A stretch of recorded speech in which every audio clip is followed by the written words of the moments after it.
What's going on, ladies and gentlemen? Thank you so much for tuning in. It's me, Mikey Pipes. Hope everyone who celebrated had an amazing Thanksgiving Day. Whether or not you celebrated it with your friends or family, hope you had a relaxing and enjoyable day and a day to just reflect and pause to give thanks for all that you have. Yesterday morning when I woke up, I had a mission. I had a mission to help those who had a giant monkey hanging on their back. They needed that bill paid and didn't have the money for it. Unfortunately, only 2 people took me up on the offer on social media. One person who was in Orange County in Central Florida, recently was in a car accident and unable to work, and they sent me some pictures as well. I hope I didn't get scammed, but you know what? I believe in karma. You know, it goes around, comes around. But nonetheless, sent me an Amazon shopping cart for holiday gifts for their 2 kids, and the list didn't really have that much. The list didn't have that many things that were crazy expensive. There's about 20 things on there that were like between $8 to like $20 each. So you know what I did? I went ahead and I bought everything on the shopping cart list and I sent it right to their house. Not too shabby. And then yesterday morning, someone walked by. Someone came to my office and needed some help paying a bill. And even showing me, they're like, look, past due, you know, for T-Mobile. I'm like, here you go. Here's $180. A little extra. You know, a little extra. Put a little extra on that. But I guess a lot of people thought it was a scam. You know, I actually posted it to Nextdoor, the Nextdoor app, which is kind of like like a sister of Facebook. And I actually got my account temporarily suspended for posting spam. I kid you not.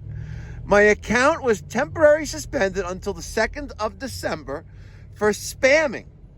Can you believe that? Unfucking believable. Nextdoor.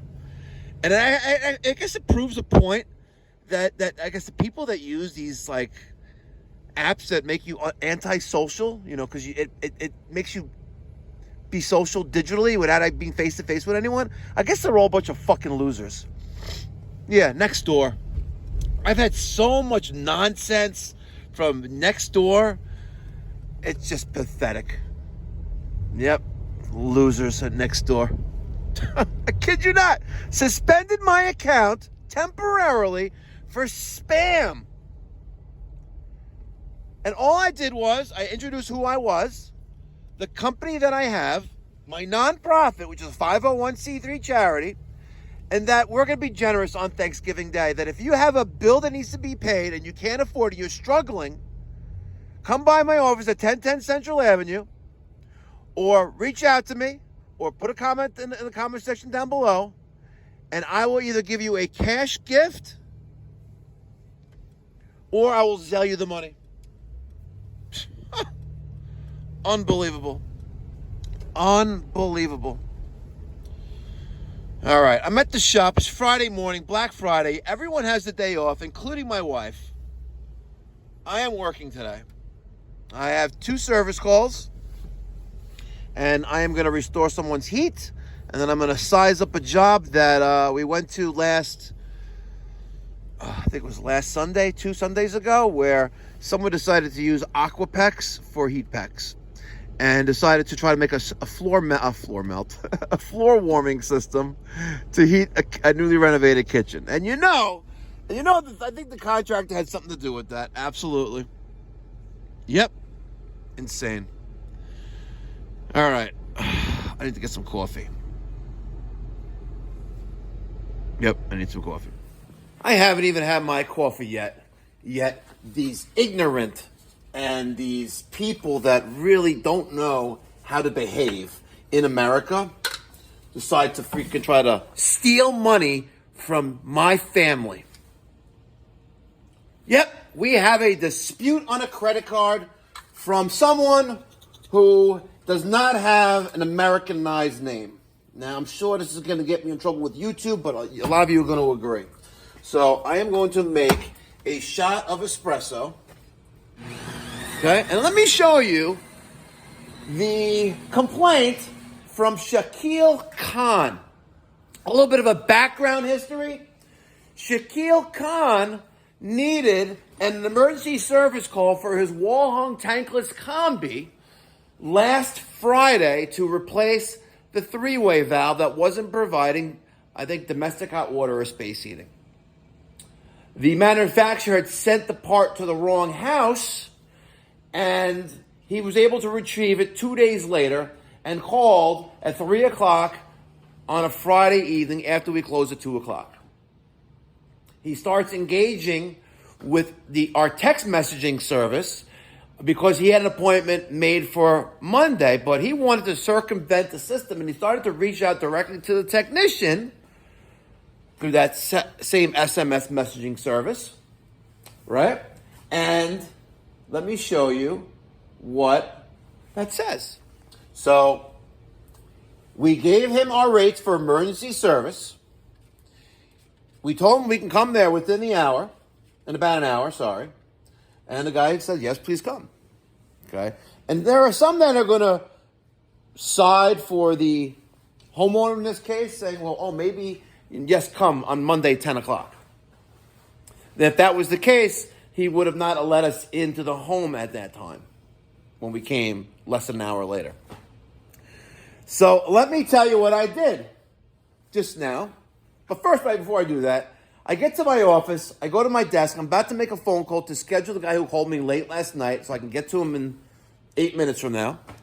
And I look on House Call Pro, and under My Money tab, there's a 1 next to it. I'm like, oh, I have a notification there. Maybe something's not right, or maybe someone disputed a charge. And sure enough, there is Shakil Khan disputing $205.65 for credit not processed. I'm like, okay, no problem. Now I got you.